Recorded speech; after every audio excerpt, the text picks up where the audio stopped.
Bom, pessoal, vamos aqui a mais um vídeo do canal, né? Nesse vídeo eu vou abordar com vocês a questão do benchmarking e das ferramentas de qualidade. E aí as ferramentas de qualidade, elas têm aplicações no Excel também. Você pode usar o Excel, né, como uma ferramenta adicional para trabalhar essas ferramentas de qualidade, tá? Então aqui eu vou só compartilhar com vocês uma apresentação, tá? Rapidinho. Vou colocar para vocês aqui. Vamos lá. Então, aqui coloquei para vocês. Beleza. Melhoramento da produção. Então, o que seria o benchmark, né? O benchmark, essa ideia, ela evoluiu, né? Na verdade, sofreu uma modificação em relação à visão que tínhamos do benchmark no passado. No passado, o benchmark era vinculado à função de produção, o benchmark era usado para comparar empresas concorrentes, o benchmark só era praticado por especialistas e hoje isso mudou radicalmente. Hoje o benchmark não é usado mais só para estas situações, né?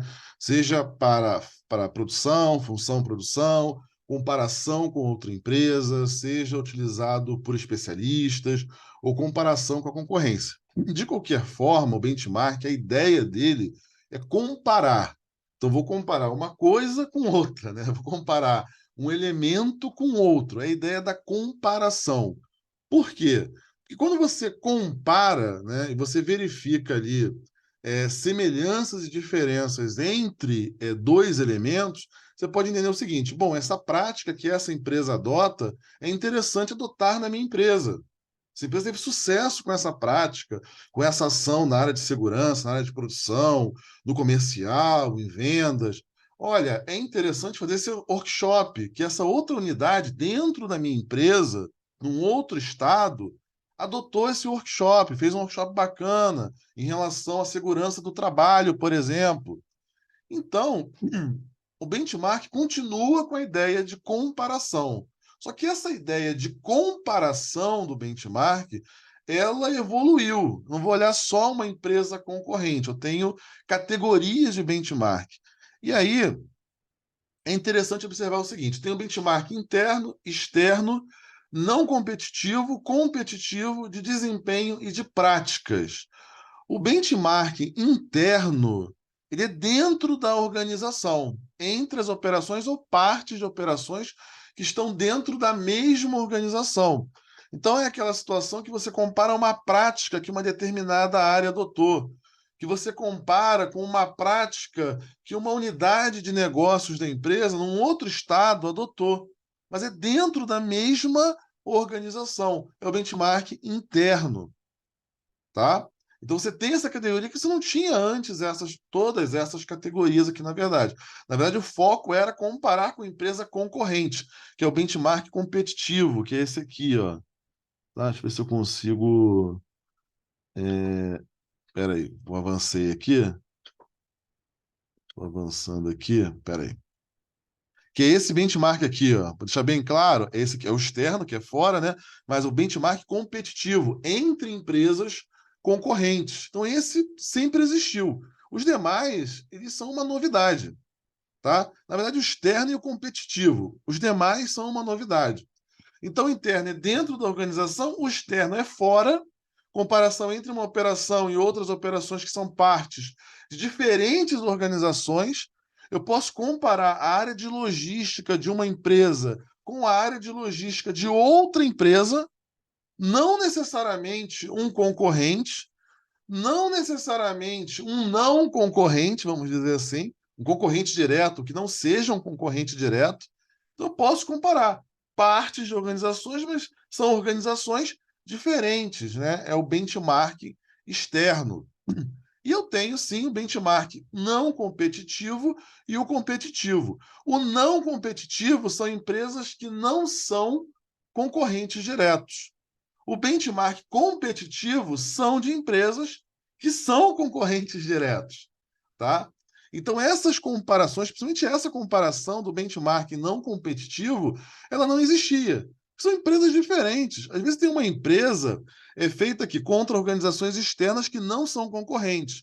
Às vezes tem uma empresa que ela tem um projeto interessante, por exemplo, né? E aí, no caso, se aplica muito a projeto. A empresa tem um projeto interessante para uma determinada área, mas são empresas que não são concorrentes diretos. E é interessante você pensar nesse projeto para a sua organização. Então, que você começa a olhar não é só as empresas, os concorrentes, na verdade, diretos. Você começa a olhar empresas que não são seus concorrentes. Então, essa é uma inovação bem interessante do benchmark, que é uma ferramenta importante porque ela gera vários planos de ação dentro das empresas. Você pode gerar um plano de ação, você pode desenvolver um projeto, você pode implementar uma nova prática, uma ação que uma outra organização está implementando. Nesse caso, o benchmark não competitivo, um projeto, por exemplo. Empresas que não são concorrentes. No benchmark competitivo, são empresas que são concorrentes diretos. Tá? Então, eles têm vários, Coca-Cola, Ambev, que são concorrentes diretos. Então, é um projeto interessante que uma empresa A adotou, que é concorrente direto de uma empresa B, eu posso usar esse projeto da empresa A na minha empresa. Posso entender o que essa empresa fez. A empresa pensou uma nova forma de distribuir o seu produto. Eu posso pensar nesse projeto, né, para logística urbana, logística em área urbana, eu posso pensar nesse projeto para dentro da minha empresa. Ah, Davis, isso não é só usado em produção, na área de produção? Não, porque eu falei no início. Você deslocou esse conceito de benchmark para outras áreas da organização. E aí você tem um benchmark de desempenho. É uma comparação entre níveis de desempenho atingidos em diferentes operações. E aqui, o benchmark de desempenho, qual é a situação que você pode ter? Você pode avaliar o desempenho e a performance, e normalmente esse desempenho e essa performance é interna. Então, o benchmark de desempenho ocorre internamente. O que muitas empresas fazem? Elas fazem um ranking. Melhores centrais de distribuição, melhores revendedores. É desempenho. Agora, tem uma questão interessante no benchmark de desempenho. Ele pode ocorrer de forma externa. Eu posso adotar essa ideia da performance, de avaliar o desempenho dentro de vários indicadores para algo que está fora da organização? Sim, também posso.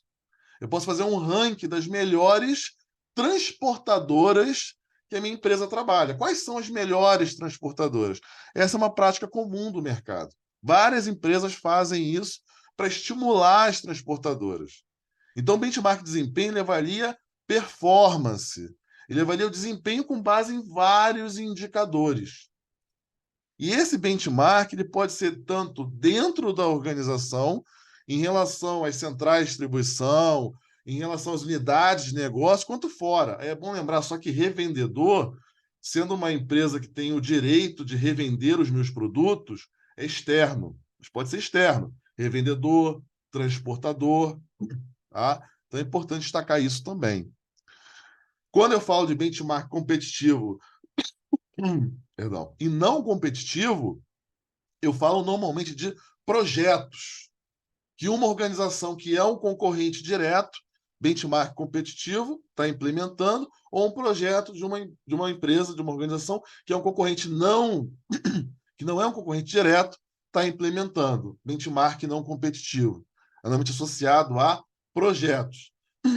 Perdão. Quando eu falo benchmark interno e externo, é como se fosse dois grandes grupos, né? Aí interno é dentro, tudo que ocorre dentro da organização, e externo, tudo que ocorre fora da organização. O benchmark de desempenho, por exemplo, pode ser interno e externo, sem problema, tá? O competitivo e o não competitivo é necessariamente externo, tá certo? E o benchmark de práticas? Prática é uma ação específica, não é um projeto, que é algo de longo prazo, como é o benchmark não competitivo ou competitivo. Não é um projeto de longo prazo, não é algo de longo prazo. É uma prática, é um workshop, é uma ação específica de uma área. É uma área que resolveu implementar um projeto não, né? Mas uma ação, que não seria nem um projeto, na verdade, mas uma ação de 5S de eliminar desperdício, atuações específicas nas áreas. um workshop sobre segurança do trabalho, sobre qualidade. São ações bem específicas, curto prazo. É o benchmark de práticas, que é uma comparação entre as práticas de operação de uma organização ou forma de fazer as coisas com aquelas adotadas por outra operação. Beber uma água aqui. Tá? O benchmark de práticas, tá? Só para deixar claro, ele pode ser, tá? Tanto externo quanto interno. Ele é mais comum interno, tá? Tem muitos exemplos da área de engenharia de segurança, segurança do trabalho. É que você pega uma prática de uma operação, de uma central de distribuição, de uma fábrica de um outro estado, por exemplo, e adota na sua central de distribuição na fábrica do seu estado, por exemplo, tá? Então, muito utilizado na parte de engenharia de segurança, segurança do trabalho, tá? Então, esses são os tipos de benchmark. Eu vou dividir aqui, tá? Vou falar um pouquinho dessa parte, mas eu vou fazer uma divisão dessa parte do benchmark e das ferramentas de qualidade. Vou fazer aí uma divisão desse vídeo, tá? No próximo vídeo eu vou falar das ferramentas de qualidade, vai entrar também um pouco na questão do Excel, né? Aplicações no Excel também. E aí, quais são fatores que influenciam os objetivos de desempenho da produção? Flexibilidade, custo, qualidade, velocidade, são os objetivos de desempenho da produção e de diversas áreas da organização. O que influencia? Consumidor, concorrente e o ciclo de vida. Dependendo do estágio em que o produto se encontra no ciclo de vida, isso vai influenciar o objetivo de desempenho da produção. E o benchmark ajuda, auxilia, né, a empresa a atingir esses objetivos de desempenho da produção. Velocidade, flexibilidade, qualidade, custo. Acho que falei de todos, né? Velocidade, flexibilidade, qualidade, custo, são os objetivos de desempenho da produção. Mas esses três forças, consumidor, concorrente e o estágio dos produtos no ciclo de vida, influenciam, né, o grau de importância de cada objetivo de desempenho, tá bom? E aí, no próximo vídeo, eu falo dessas ferramentas. São algumas ferramentas de qualidade, pegar e aplicar a ferramenta diretamente na operação para gerar melhoria, tá? Para gerar avanços, né? Entender os gargalos, entender as restrições das operações, tá bom, pessoal? Então, a gente vai, próximo vídeo, a gente vai abordar essa questão dessas 7 ferramentas de qualidade. Bom, um abraço.